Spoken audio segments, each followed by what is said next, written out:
Welcome to this week's Rob's Country. We're going to be looking at a bit of an update on dairying with the Lincoln Dairy Unit.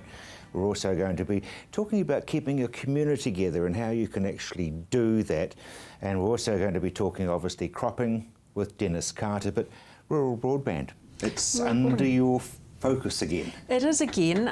There's certainly a lot of whisperings around having an industry-led forum to get together and talk about the issues that still remain unresolved around coverage in the rural areas. Even with the Rural Broadband Initiative, when it's finished, there'll still be 34,000 households without fibre optic and without good broadband. So, it's been a lot of money spent, but still a lot of people still missing out. And the main part of that is because the fibre optic is aimed at schools and medical, hospitals and so on. So it might go down a particular road in the countryside, but if you're not on that road, you can't link in, so you get nothing out of the broadband initiative. The government did put up extra funding to extend it into communities, but again, that's the township. But the people out in the hinterland are still not going to receive any great benefit from it. So we're looking now at having some discussion about what needs to happen next. How are these people further away going to get good quality broadband connections with reasonable upload and download speeds and at an affordable cost, particularly if you're looking at your only option being satellite. That's really, really expensive. How can that be achieved, that people can get that access? And it's becoming more important when you see children at school having to have their own devices. And computers. And heading home to do homework, and they haven't got a decent internet connection to do their internet-based homework. So, there's a real impact now on families beyond what the farming businesses need. But as a tool for a farmer, he or she has to have it. Oh, you do, and it's your internet banking, your online research. So many things now are emailed to you. You've got to do things on websites. There's a lot for a business to need internet for, and a lot of your online ordering. You go online, order your chemical supplies, whatever, and it's delivered out to you. So there's a lot of impact for a business if you haven't got good speeds, and for a lot of small businesses, particularly women who are setting up at-home businesses, a lot of those are internet based, and you need good quality service for that to happen. So you're saying people have still got the old dial-up? Oh yeah, absolutely. People have still got dial-up. And that takes about a fortnight to do. It does, and with the size of information and the amount of information you're trying to download, you just can't do it on dial-up at all. So for some, there may be wireless options or mobile options, which are expensive, or again satellite, and that also is expensive. So that is adding cost and inefficiency to your business. So how do you go head on with that? Because it's a lot of money. It is a lot of money, and so it's I guess about talking with government about that and working out, can there be strategic partnerships and community-led initiatives that might help that process, but trying to work through more flexible solutions for communities. So it's not necessarily Telstra or whatever, Telecom or whatever saying, the add extra, putting a whole lot of money in. No, not necessarily. I mean, we just have to have the discussion, I guess, and so what we're trying to do is encourage that discussion to get underway and look at what alternative solutions there are. And I'm sure you're not going to let it go, Kerry. Well, no, because of the impact it has on people in their communities and businesses. Education? That ties in, doesn't it, really? Well, it does, because there's so much now of the education delivery is via computer. So many schools now are the classes, the children have to provide their own device, and that's an increasing trend. Some schools are doing it in a single class as a pilot. Others are taking the whole school digitalised. I know there are some schools that are planning in the next couple of years to have every child with their own device. Now, apart from the broadband issues around that, there's the issues for the family around cost. They're still about $1,000, aren't they? They are, and even you can get cheaper ones, but they don't do what's needed. And for a family to have to provide each child with their own tablet or laptop, that's a huge cost, and they're not going to last the child's whole schooling time. Every couple of years they're going to need upgrading. It's not like uniform where you can hand it down to the next child. You've actually got to buy every child their own device, and then at home, when they all come home to do their homework, somehow you've got to you have some kind of wireless facility within the house so that everyone can do their homework. So there's a real impact on the family in the way that education is going to be delivered in the future. There's a huge gap there for a sponsor, isn't there? There is. And, you know, that's the issue. And I know the Minister of Education, Ms Parata, did say, well, you know, if families have got financial problems, talk to their schools, which is all fine and dandy. But the families that are going to have trouble buying a computer are also the families that can't afford shoes for their children, school books, uniforms, school fees, and they're already in debt to their schools for those issues, let alone adding now a computer. Yeah, tough times. It is. Much brighter note. Much brighter note. Rural Women, we're having a big celebration this year actually. We're celebrating our 90th anniversary, which we think is a huge milestone of, you know, serving the community for 90 years, and for any membership-based organisation to still be going after 90 years, I think is a huge thing, and we're excited about it because it just means that we can celebrate what we do and continue to service our communities. Because you've come a hell of a long way from scones and cups of tea. Absolutely. I mean, we still do those things, but they now make up, you know, a small proportion of what we do. We do all our advocacy. There's so much more charitable work we do in supporting our community and the social support and just providing a connection with people in the community. And walking through doors in Wellington without opening them. Absolutely, we do. I'm sure that those politicians tremble and fear when you guys arrive. I still remember the story in the back in the early days, the sort of late 1920s, when they were fighting for fair travel costs for home care workers, and they were having a conference and they decided they needed to talk to the Prime Minister, so they stormed down and walked straight into his office without even knocking and managed to get some funds for home care workers out of it. So I rest my case. Absolutely. Thank you very much indeed. After the break, we're talking with cropping with Dennis.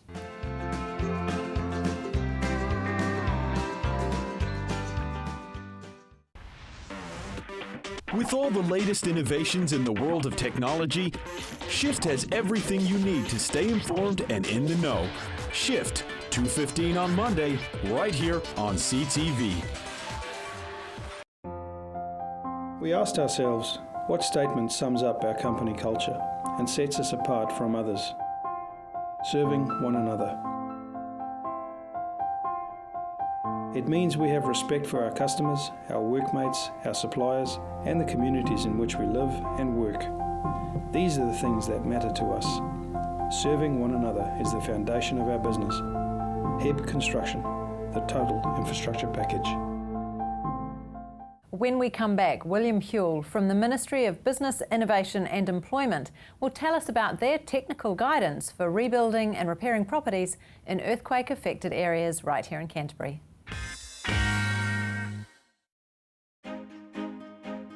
EQC gave me a nice payout, but what do I do now? The insurance company finally settled on the agreed amount, but where do I start?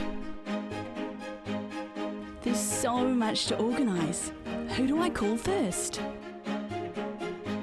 I don't have the time to be running around after contractors and doing paperwork.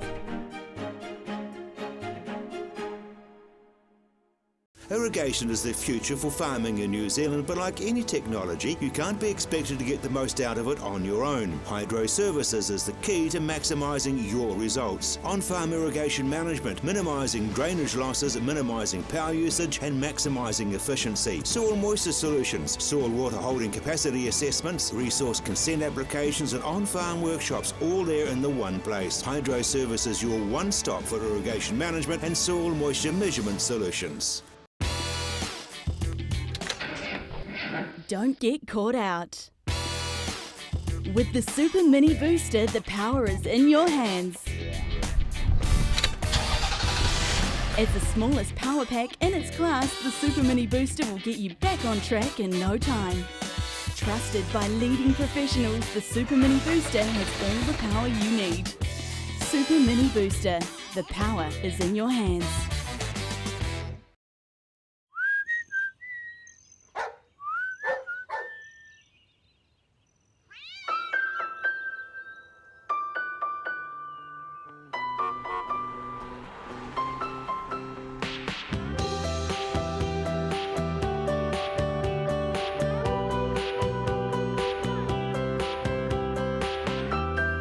Colour in your life.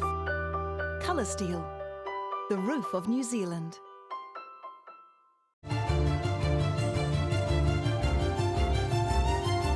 Hi, I'm Chris Lynch. Join me every Monday at 8:30 on CTV as we discuss the issues affecting you, your family and everything to do with Canterbury. That's CTV 8:30 right here.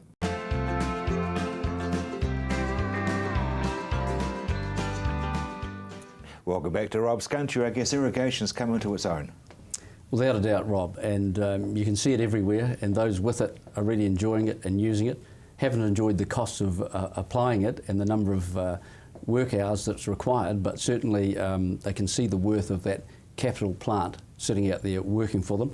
And of course, those without it, they still have the cost of establishing the crop, the seed, the fertiliser, the chemicals, the labour that goes into it, without the reliability. And of course, merchants who look at farmers and say, well, you grow this crop for me, they probably won't give them a crop that's they can't finish off or can't guarantee if they can't use the active ingredient called water.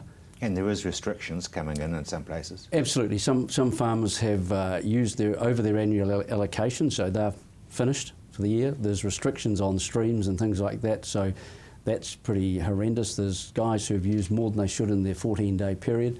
They've had to sit and watch and wait for a few days till another 14-day period rolls around. There's all sorts of dramas out there, and this year is really testing the value of water and whether farmers have got enough water and whether their land is now based on the water availability.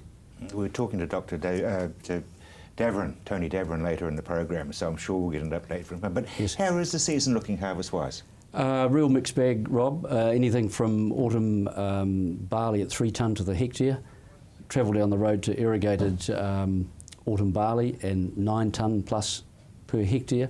So those farmers in the Central Canterbury Plains and other irrigation schemes that are contemplating or looking at the cost of water, I would suggest that if you want reliability and you're going to borrow money from the bank, put it into irrigation, because they won't be interested in lending you lots and lots of money unless you can deliver the reliability that water does give. And it is one of the major active ingredients of farming today. It's not just the South Island either, it's all Hawke's Bay and even Northland are looking at it.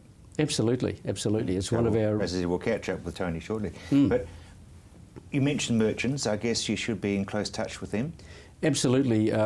Farmers should be on the phone now talking to their merchants and saying, or even looking at their cropping rotations and the suitability of various paddocks, their ability to finish off a particular crop, and saying, well, you know, what's the chance of growing it? And if they're given it, then they really need to perform so that those merchants have the confidence to come back to that farmer again next year, assuming the markets are still good. And you want to be one of the chosen ones who the merchants go to first to get those good contracts, because anybody can grow feed barley and feed wheat, and perhaps you don't make much money out of that. But for specialist things like even seed wheat or seed barley, if you're suitably qualified and your farm's suitable, talk to those merchants and say, you know, what can I grow for you? Paperwork. It never stops and needs to be kept up. Things like declarations when you're delivering certified seed, make sure that they go with the seed. Make sure that the merchants who ask for the traceability things and hygiene things in terms of has the combine been cleaned out, what was the last crop, the truck that carried it, all those sorts of things need to be done. And the records, which silo did that wheat or barley go into? Was it feed? Was it milling? Was it malting? What was it? And what number? So in theory, if you were not there and you were, say, dead, they would know what's what, because wheat looks like wheat, barley looks like barley, which stuff is in which silo, and then a carrier doesn't come and pick up and deliver the wrong product. So that's the theory behind this traceability. But of course nobody thinks they're going to be dead when the transport turns up, so, but it is very, very important. Oh, absolutely, yes. You don't want to send the wrong stuff to a flour mill or something and it gets mixed in a 1,000-tonne silo and ruins a whole batch. Exactly. Combine settings? Very, very important when harvesting, especially small seed crops, clover, ryegrass, things like that. The actual setting, season to season, things change. Seed, some years seed's very, very heavy. Sometimes you've got a lot of bulk going through. Sometimes you haven't. I suggest this year there's less bulk going through the combine, so farmers will probably want to throttle off a bit on the blast and perhaps close the riddles down a little bit and purify the sample. There shouldn't be too many problems with moisture levels this year at all. Yeah. So the other thing is, can you clarify for me who owns the grain until when? And does that ownership thing, which obviously rears its head a bit? Absolutely. There's a couple of issues there. One would be insurance companies. If something goes wrong with that that seed, if it's say the store's burnt or something like that, if a roof leaks or flood comes through, at what point who owns what from that? And also from a point of view of being paid for the crop in terms of legal ownership. When does that transfer? Does it transfer when it goes across the shed door? Does it transfer when it is machine dressed? Or does it transfer when the test come back that says that it's good seed? The contract needs to contain that, and both sides, both parties need to know those two things for insurance and for legal ownership. And so that's the case of the contract, and to put it in front of Harmons or a lawyer such as they. Absolutely, to know exactly where you are. And in law, when it comes down, when something goes wrong and there's finances involved, there'll be a point of ownership transfer. But it's dead easy because you had the contract last year and the year before and the year before that, and your dad had it before, that you just say, yeah, it's fine, bang. Who read the fine print? Exactly. Exactly, yes. Yeah. Fire risk. Fire risk, well, of course, this year farmers are clearing paddocks, stubble paddocks and things, and thinking, I need to start getting ready for my next crop. How do I get rid of the residue? What am I going to do? If they're going to slash it, obviously there's no burning going on, and anybody who does is better line up behind striped sunlight, I would suggest.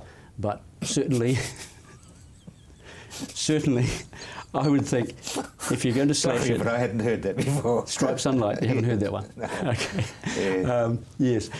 If you're going to slash the residues, you need to be sitting there with water adequate to put out any fire that you may, if you hit a rock or something with your slasher, sparks, away we go. In fact, pick your day or pick your morning when it's dewy. Just be realistic and be careful. Because it's a spark off a rock. Either that or plough it under if it's not too much stubble. Yeah, get rid of it that way. So, because you wouldn't get a permit in a month of Sundays at the moment, would you? No, not at all. Not at all. So, you know, it's you hear on the news, every news item there's a new fire in Canterbury. So, yeah. Or Marlborough or wherever it might be. All over the place. And they're big ones, and they're quite dangerous, and we're talking about life-threatening. So just fires are out of all sorts. Brilliant. And thank you very much indeed.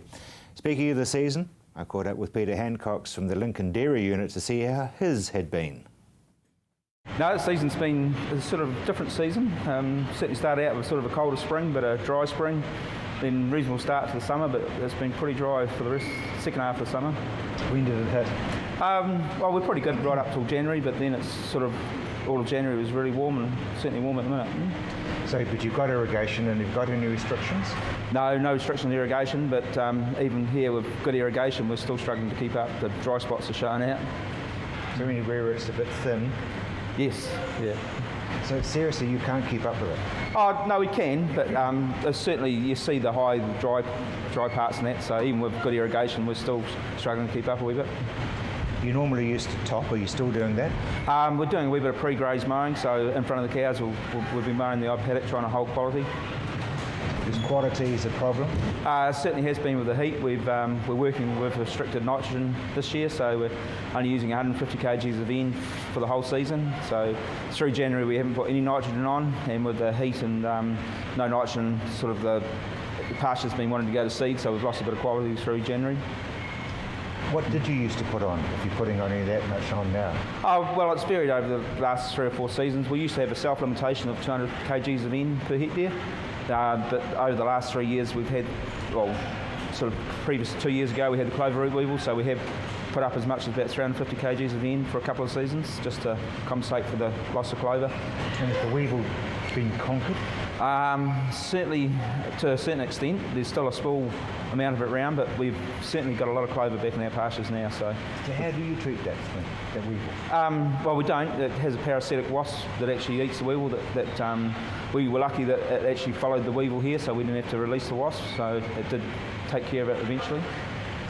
Let's talk about production, because as you said, it's been hot and the pastures haven't been great. No, we were doing extremely well up to Christmas time or to the end of last year. We have a target this year of doing 500 kgs milk solids per cow on all grass. We're certainly looking like we will be able to achieve that. The last couple of weeks with the heat and the cows have dropped off a wee bit in production, so it depends what the autumn does to us, whether we'll end up there. You got less cows? Yes, this year we're only milking 560 cows. Last year the last couple of seasons we've had 630 cows at peak, so we're just down about 3.5 cows per hectare stocking rate. But you're hoping to still get the same amount at the other end? Yeah, well, more production out of less cows, yeah. So. And a lot of this is environmental? It's not. Environmental issues are going to be hitting us soon, so as a demonstration farm we want to sort of work within those restrictions now, just to see what effect it has on us. And the young stock? Young stock are looking very well. We are looking after this year's calves and just grazing next door, so they're looking very good. And you've got another focus day looming? Yes, we have on 19th of this month, so Thursday the 19th, so it's open from 10:15 to about 1:30. Have you worked out what you're going to be looking at? It will just be an update of where we are to date and how we're actually farming within the constraints that we've put on ourselves or that are going to be put on us going forward. And self-imposed restraints, Peter. I mean, you must sit there and look at yourself in the mirror and go, am I silly doing this or not? Oh, no. Well, it's going to be reality soon, so as a demonstration farm we want to put it out there and see how it goes. Yeah, and everybody will be able to find it on the website as well. Oh, definitely, yep, all on the CITIC website, yes. Indeed, just getting there before everybody else does and before he needs to. After the break, we're talking with Tony Daveron about, funny enough, irrigation and the weather.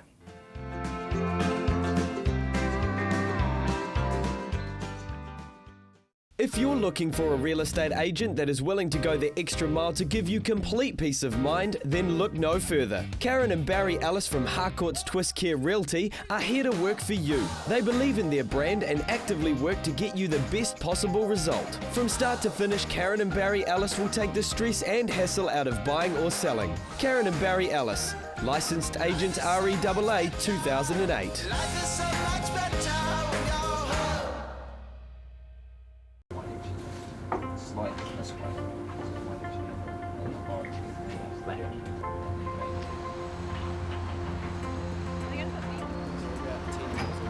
Opus is recreating the heart of Canterbury.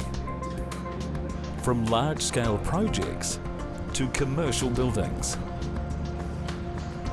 Your design, your vision. Opus.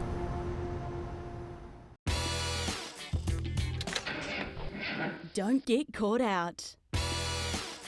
With the Super Mini Booster, the power is in your hands. As the smallest power pack in its class, the Super Mini Booster will get you back on track in no time. Trusted by leading professionals, the Super Mini Booster has all the power you need. Super Mini Booster, the power is in your hands. Love music? Love summer? Then Ingham Lazy Sundays in the beautiful Botanic Gardens archery lawn is just the thing to get you enjoying the outdoors this summer. Every Sunday through January and February, and it's all free. So take time to recharge with family and friends, relaxing and listening to some great music from top musicians. View the lineup at summertimes.co.nz today. Ingham Lazy Sundays, putting summer into your Sundays.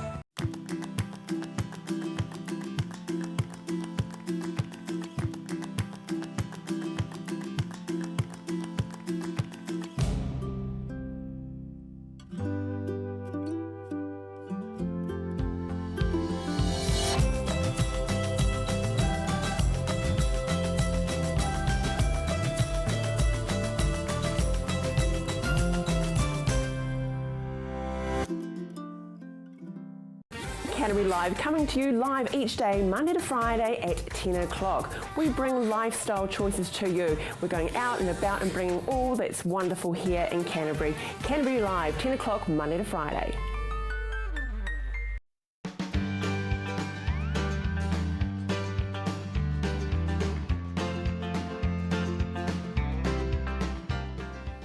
Welcome back to Rob's Country. Well, I guess we just say season and let you go. Well, yeah, where should we start? I mean, last time I was on, we were talking about the fact that, this is very similar to 97, 98, and it's just strengthened its similarity with 97, 98 with the lack of rain, high temperatures, winds, strengthen the El Nino. And interesting to hear them talking at Lincoln Dairy, what's the autumn going to bring? Well, if we look at 97, 98, then we've got El Nino staying strong all the way through into about June. So we could be looking at a long late summer, early autumn irrigating time for everybody. I mean, the cropping farmers will start wanting to be looking at putting in the ryegrass crops, for example, for next season in February and March. We'll be looking to plant carrot seed for the following year. Now, almost all of those fields are going to need irrigation to actually get crops struck. And in fact, to even make a seed bed, they're going to need to be irrigated, and then they'll have to be almost certainly irrigated to get them out of the ground unless we get some significant rain. So it's a long season. It's turned into a long season. It's turned into a very high demand season. We've been through a period of about 4 weeks now in Canterbury, all over Canterbury, where we've been gobbling our way through, for want of a better word, between 40 and 45 millimetres of moisture a week. So we're transpiring about 40 to 40. That's the transpiration that's taking place. It's disappearing out of the soil profile. Now, even centre pivots this year are struggling to keep up. When you've got a 5 millimetre a day design, that's all you can put on the centre pivot area in a day, and you get through 6 to 7 millimetres a day, you're 1 to 2 millimetres a day behind the 8 ball every day you irrigate. So we slip behind even in centre pivots. They're sort of struggling to keep up. And most of the rotational systems have been in trouble since about the first week of January. So we just simply can't get around fast enough to keep up with demand. And it's like that all the way from South Canterbury or that North Otago area.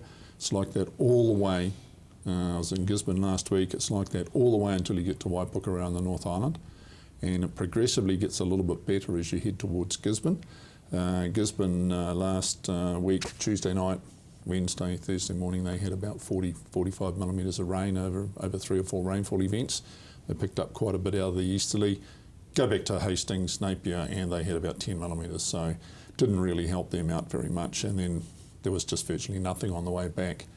Other parts that have really hit the wall in the last 2 to 3 weeks have been the Manawatu and the northern Manawatu area. So you get into places like Taihape. I came back through Taihape on my way home, and it's just suddenly hit the wall this year as well. About 2 or 3 weeks ago, you can just see everything's gone. You're starting to see soil amongst the pastures there, particularly on the hillsides, which is that's serious when you're starting to see the soil surface.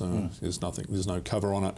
And as you get down into the Manawatu, except where there's irrigation, of course, it's pretty barren in there as well. So there's this big, massive chunk in the middle of New Zealand now, from about North Otago all the way through to sort of central northern Hawke's Bay, across to the centre of the island and back down the west coast. So because ryegrass doesn't do heat, does it? No, I mean that's one of the really big issues for the pastoral farmers this year is that we've had very high temperatures for the last, if you look at since about that Christmas week. We've been sitting up there in those high 20s to 30s, even low 30s, some days up to 34, 35 degrees in places.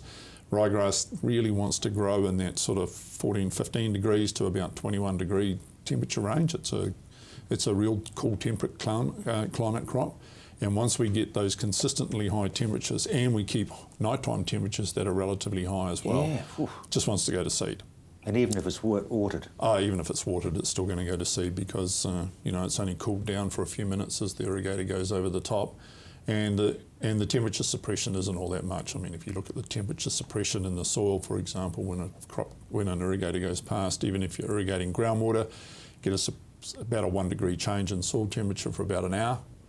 after the irrigation, then you're back to where you were just before that. So we're just not getting that. We're just not getting any relief for some of those crops. But you know, as Dennis said, anything that's flowered, anything that's a flowering crop, it's been absolutely outstanding. Water restrictions, there's nothing you can do about that? Nothing you can do about water restrictions. If you're tied to a stream that has a minimum flow, I mean, if there's nothing coming to put water into the stream, that's the risk that's taken. I mean, if you're a surface taker, and you know, if you look at places like the North Ashburton, it's been off limits since before Christmas, so there's been none of that water from the Ashburton River going into the RDR scheme. So they've been on like an 85% restriction for a long time now, because that's where their extra 15% of their water comes from. If you go into the foothill streams, the Selwyn, the Ashley, all those sorts of rivers, even the Opua. I mean, if you go to the Opua scheme, there's virtually no water left in the dam. Everything in the foothills, if you look back over time, we've had no rainfall, no easterly rainfall since about May last year. There's been nothing to replenish those foothill rivers, and I mean, we're very fortunate really in Canterbury and in parts of Hawke's Bay where the groundwater started out at record high levels, and so there's been a very reliable supply of groundwater for the most part to get us through the irrigation season in those areas. What about on-farm storage? How's that holding up? Well, on-farm storage, the on-farm storage that we have in Canterbury primarily is just to get you through from one cycle of delivery of water on the schemes to the next. You know, most of those they're not as long as they used to be, but you only get your water every 5 to 7 days or something like that. So you need that period between there to store enough water to be able to irrigate the property in the meantime. So on-farm storage, you know, you can't store enough water on the farm to fully irrigate the property. If you do, you've got to take out, you know, you want to irrigate 100 hectares, you'll have to take out 50 hectares and make a pond. So on-farm storage isn't the answer. The only way you can solve the reliability problem and supply problem is to have big storage. Lake Coleridge, for example, Opua Dam when it's full, Ruataniwha Dam when it's full. I was going to ask you about how is Ruataniwha? Well, Ruataniwha is still working its way through some consenting issues in the North Island. There's a couple of consenting issues that need to be sorted out with submitters. And they're getting very close to the green light in terms of farmers that have signed up. And as Dennis Carter's alluded to in the article just before, you only need to see those that do and those that don't, and those that don't are signing the chequebook.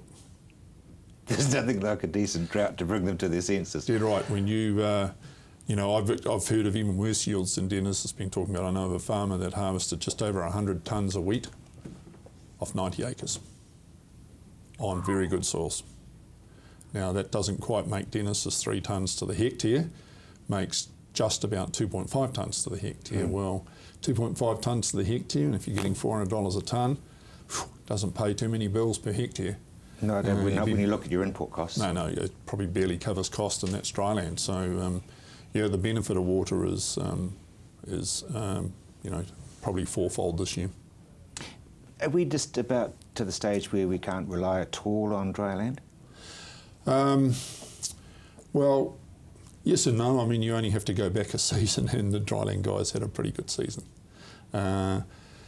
You know, we're probably just getting into another cycle, you know. I mean, it's, you know, the last cycle sort of quit on us in about 2006, and we've had some pretty good seasons since then.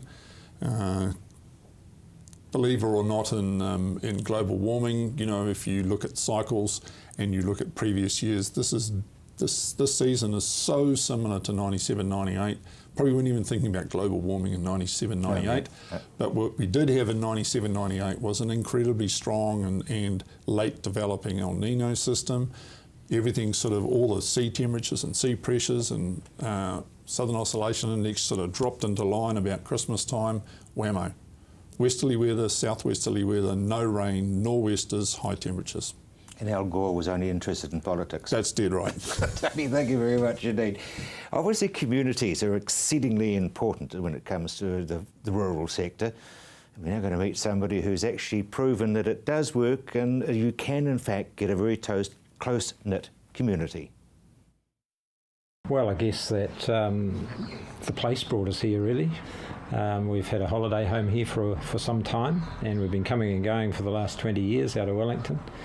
And it was time for a change. We wanted to move back to the South Island. We wanted to set up a business ourselves, and this was a good place to do it. Well, we were looking for an accommodation business, and our place is just on the hill here, and we'd walked past here, an empty section, numbers of times, and thought what an ideal place it would be for accommodation, because it has a fantastic outlook out here and so on. And so when we heard that this place was going to be built, then we thought, well, we'll be part of that. And so we waited for a year while it was being built and got involved, bought the business at that stage, and opened in 2010. We've enjoyed coming into the village here because it's a small business community, and it's an opportunity. We like working with others, and we've been trying to do that since we came. And we sort of felt we had there were difficult times when we came in, of course, with the global financial crisis, and we opened 1 month after the first of the Christchurch earthquakes. Yeah. So that was all challenging, and we sort of felt that we had a responsibility to try and grow the business collectively for the village rather than just be taking it off others. And that's really how we've viewed the business, and we've been very focused on the market that fits our particular accommodation here. We target our customers more as couples. There's lots of places for families, so we do tend to have the couples market, and in a luxury relaxation type property. Yeah, we seek to attract couples to relax, unwind and recharge. But it is very much a boutique environment with different sizes, and the different types of rooms have different types of furnishings, while it all fits together under the St James brand, and you would know you're in a St James room. All of them are 5-star and Qualmark 5-star rated, which we're very proud of. And we set this place up trying to bring the outside in, as it were, make the most of the feel and sense of Hanmer Springs and the special feel of the mountains and basin here in Hanmer Springs. So it's been an opportunity to do that, and we like to think that we've brought the outside in and the inside out. We get good feedback as a consequence. Winning the Tourism and Hospitality Award for North Canterbury, it was quite a lot of work going into it, just to be part of it. But it was a good opportunity to review our business and so on. And I guess for us it was confirmation that from business colleagues that the business systems we've put together here are sort of top practice, and that's what we seek to be. So that was good confirmation of that, and I guess more than anything it was recognition of all the work our staff have done and so on, because it is about our staff and the service that we provide our guests that come here and the environment we create for them. So it was just good to see that the business practices behind that are recognised as best practice. We pride ourselves on making sure everything's right, and if it's not, putting it right.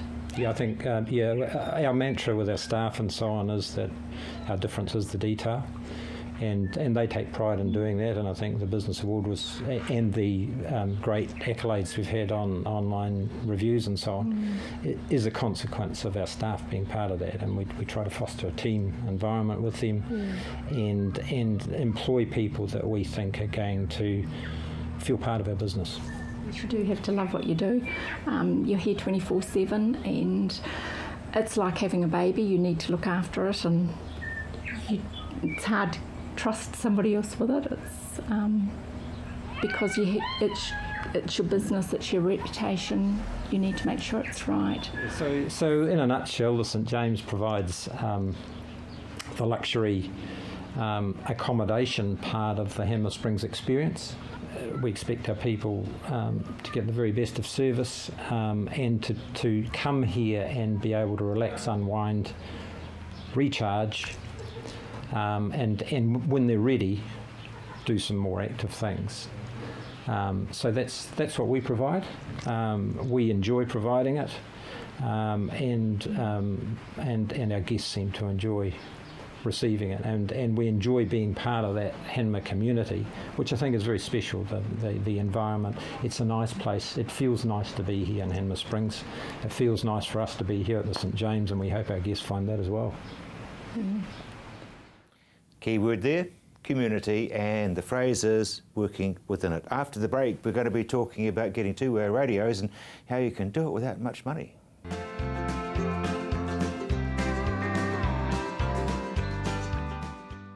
Southern Newsweek is an Otago-based news bulletin. Watch this every week to stay in touch with what's happening in and around your community. Stay in the know with Southern Newsweek, 11 a.m. Saturdays, right here on CTV.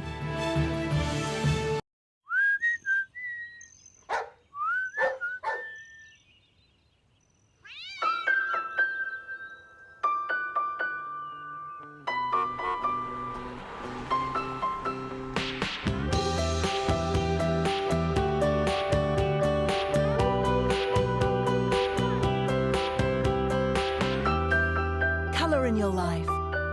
Colour Steel, the roof of New Zealand.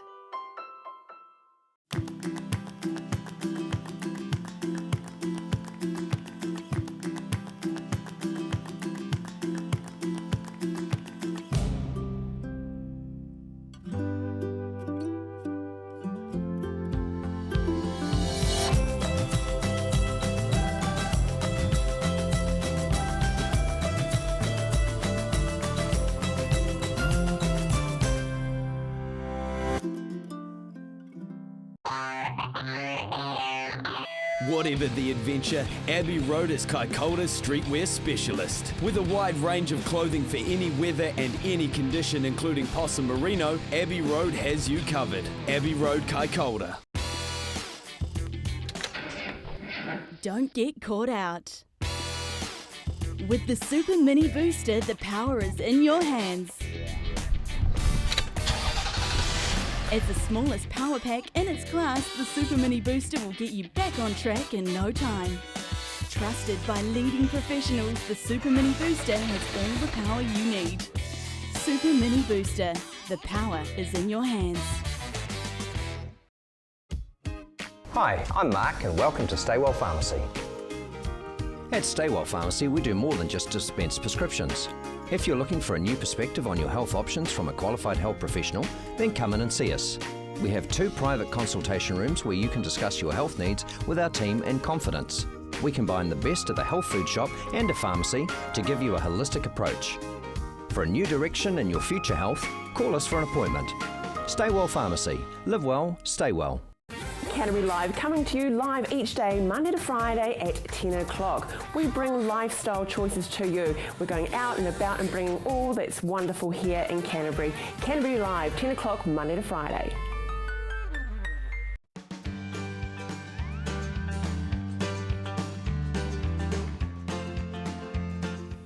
Welcome back to Rob's Country. There's an old saying that a penny saved is a penny earned, and you're going to teach us how to save some money. Yeah, Rob, we've got some great products, and we've talked about them over the last few weeks, radios and so on, but you know, sometimes it's not always convenient to write a cheque for these repeaters and radios. All possible. That's right, all possible. Look, we've all been in Harvey Norman's and been tempted to buy that new TV on the Never Never, but you know, in all seriousness, we've partnered with a very good company, Flexi Rents Finance Solutions. And we can offer the farming community a great package should they wish to avail themselves of radios, repeater systems, you know, anything in our portfolio that we have, you know, LED lights and all the things that we sell to the farming community. We can lease them to the farmer. We can rent them if necessary. Some farmers do rent radios. Let's think about the seasonal, the contractors. Some of these guys are, you know, have 20, 30 guys working for them in the season, and then boom, they all head back to Ireland, and you know, there's the skeleton staff over the winter period. So you don't need to be sitting on holding maybe 20 radios. Maybe you only need 5 or 6 or 10 radios. So we can rent or augment that their radio stock for that season. And it might be the same for mustering or anything related to a seasonal sort of activity on the farm. You know, the neat thing, if you're leasing or renting, of course, is you're always up to the latest version. Yeah, that's right, Rob. We, no different than leasing your vehicle. Once the lease is terminated, you hand it back, and we give you a new radio or whatever the case may be. Radios aren't so important as far as the technology. Motorola, we generally say to people it's a 15, 20-year experience with Motorola. So, and we're in the middle right now of changing it to the digital network, which we've talked about, and all of the goodies attached to that, the GPS and the texting and, sitting on the beach and running the farm from the beach. You're right, but I know what you mean. Yeah. But, generally speaking, what you will get is, yes, you'll get new radios. The other thing that is obviously important, it's more of a sort of a consumable part of the radio, is the batteries. Batteries last 2 years. So we can build that into the rental so that when the battery needs replacing after, say, around 2 years, all you do is ring us up, say, look, I need new batteries, and, Bob's your uncle, you've got yourself a whole new battery. And that makes a big difference to the way the radio performs. So what are the expenses? I mean, there's no ongoing ones once you've bought them or leased them or rented them. That's right. So, for example, one of my clients has installed his own repeater system on the property. It's in the back country. It's out of cellular coverage. And it's in a very inhospitable. Yeah, I was going to say, but it's a beautiful place, I must say. But we've installed a repeater on the farm. He's got handhelds for all his workers. He's tied in with another farm and with another organisation that's up there as well. So he has sort of bitten the bullet, I suppose, and said, look, I need this system. I need it for all those reasons that we've talked about. How much is it going to cost me? Here's the figure. And, he had the option of saying, right, I'll lease it, lease to own, or you can pay it out straight away. So, it's really up to you and how your operating reality at that time, what suits. Hunters? Yeah, we do a lot of hunters, Rob. Gee, we pick hunting club, deer stalkers, we've got a lot of hunters. There's a requirement for example, rainy air forests. You cannot go in the forest without a radio. It's okay. Yeah, you are not allowed in that forest without a radio. So that's a health and safety protocol that they've installed, and it's part and parcel of the overall management of their assets. So if you want to go possuming in there, if you want to go hunting, you have to have a radio that is able to be programmed to the air channel. And that's to fellow hunters, or is it to a headquarters somewhere? Or? Well, it's basically they don't want people walking into the forest and getting lost or shot or whatever. They want to know where you are, and as I say, it's mainly for health and safety reasons. But hunters, just on as a matter of course, we sell a lot of radios to them because they want to keep in contact with each other. We've had a few terrible incidents of hunters shooting each other. You need to know where you guys are. No different than being on the farm. You need to know where you guys are, on the quad bikes or whatever. Hunters are no different. They need to know where their mate is. Are you over that ridge line? That sort of thing. So it works very well, yeah. But the other thing is hey Dave, there's a couple of deer just in front of you, but to the left. Exactly, yes. Well, there's that as well. No, look, there's, in fact, some of our farmers actually take the radios.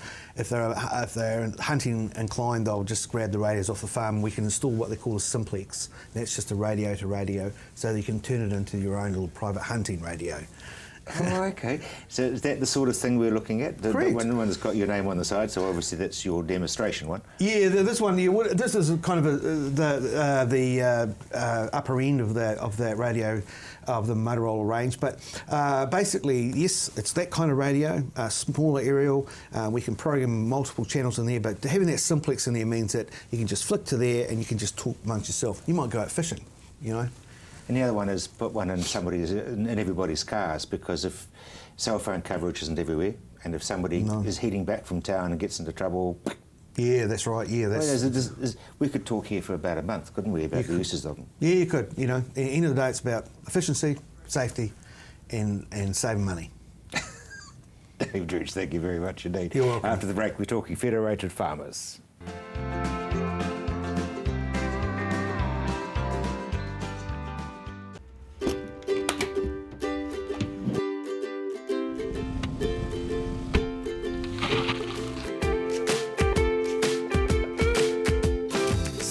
best friend on holiday to snuggle in boarding kennels.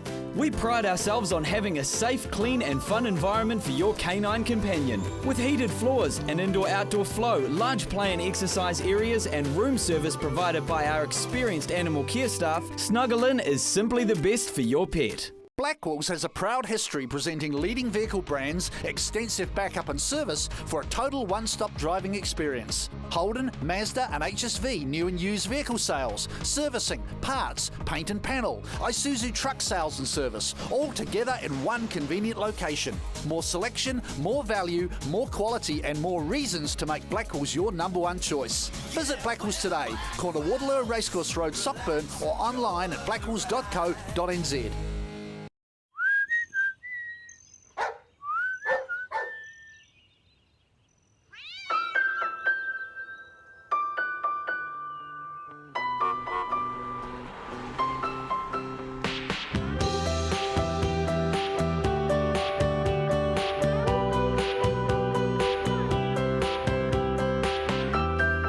Colour in your life.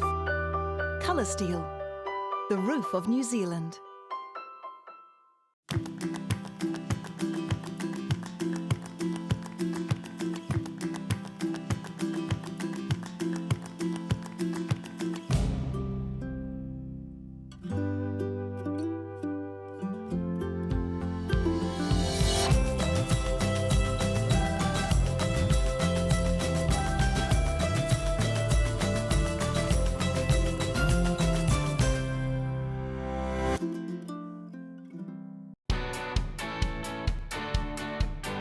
Jumpstart your career in the primary industries at Aoraki Polytechnic. Qualify with a New Zealand Diploma in Agribusiness Management. Study on your farm, for your farm on a project-based method. Aoraki also offers Level 2 and 3 Agriculture, Level 3 Horticulture and Epiculture for those interested in the beekeeping industry. So enrol today and get hands-on experience at Aoraki. Canterbury Live, coming to you live each day, Monday to Friday at 10 o'clock. We bring lifestyle choices to you. We're going out and about and bringing all that's wonderful here in Canterbury. Canterbury Live, 10 o'clock, Monday to Friday.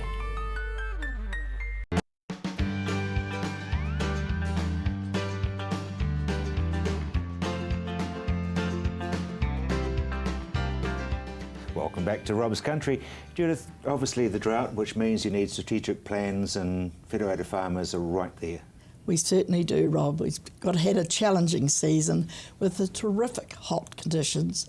It has been the hottest year since 1998, and I know the farmers are feeling the pressure of all these things, and we must have a strategy plan in place for these undesirable seasons that we have that are facing us. I mean, it's not going to stop now either. Tony Davern talking about it going through until April, May sort of thing. That's right. And the idea, I feel, and along with others, that we have plantings of lucerne and plantain, chicory and other, drought-resistant varieties. And kale at this stage I know has been planted for the dairy support grazing, and it is a bit dry at the moment. It'll be purple rather than green. But when you get a rain, it'll be a lot better. Then we get nitrate poisoning. Yes, we can't win, we can't win, can we? No. So what basically is the plan? I mean, you're basically the ambulance at the bottom of the cliff for some people? Yes, we are. But I think farmers must be aware they have plenty of baleage and grain perhaps on the silo from the previous season to have on hand for feeding out in these adverse events that we face, and that that we must look at these options. And of course stock, people are destocking capital stock. That's right, Rob. And when you see the adverse event that's facing us, like our dry conditions, please destock as much as you can possibly. Cull your ewes, cull your dairy cows, and do everything you possibly can to alleviate your problem. As soon as you can, Judith. As soon as you can. Because that's really, people hang on and think, well, I'll just do it another week, and in the meantime the prices have dropped and it's just not looking good. And you think it's rural support trust very, very strong Well, throughout the whole country. It is really, Rob. And what we're saying out there, please, farmers, talk to your neighbours, talk to your friends, talk to your bank managers and accountants. And IRD through your accountant. IRD as well. And there is help available at medical centres for the Rural Trust, and please do contact the Rural Trust. The number... Well, we Federated Farmers numbers at the end of the program, so people can get that through your 0800 number, so that'll help really nicely. Thank you. I know that you do a lot of work yourself in amongst the stress area. Yes. And that's not just a conversation, that's very real, isn't it? That's right, Rob. And farmers out there, please, if you feel at all stressed, please go for help. Please keep talking. It's a must. Judith, I know, because personally, I didn't talk. Right.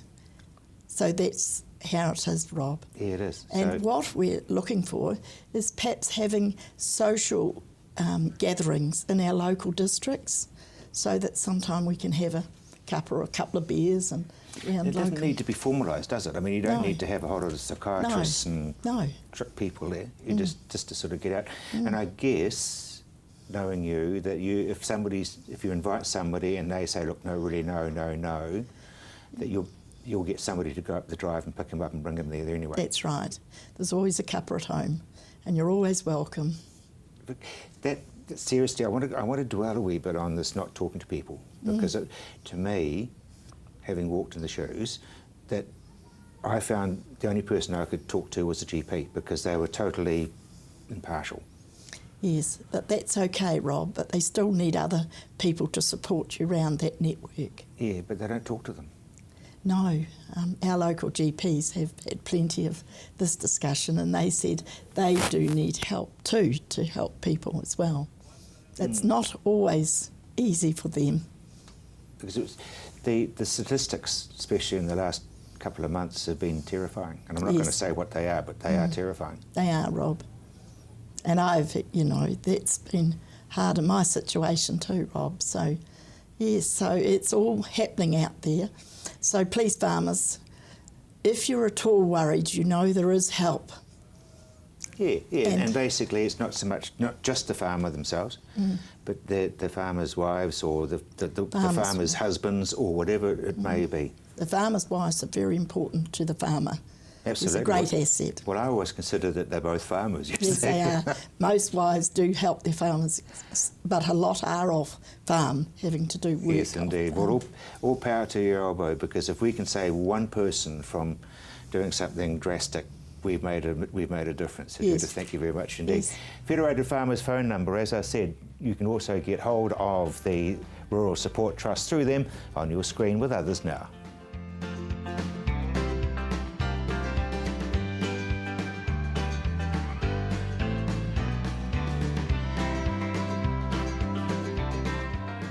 I'm Rob Cope-Williams. You've either been watching or you have just missed Rob's Country, but I will be back at the same time next week. Until then, bye now.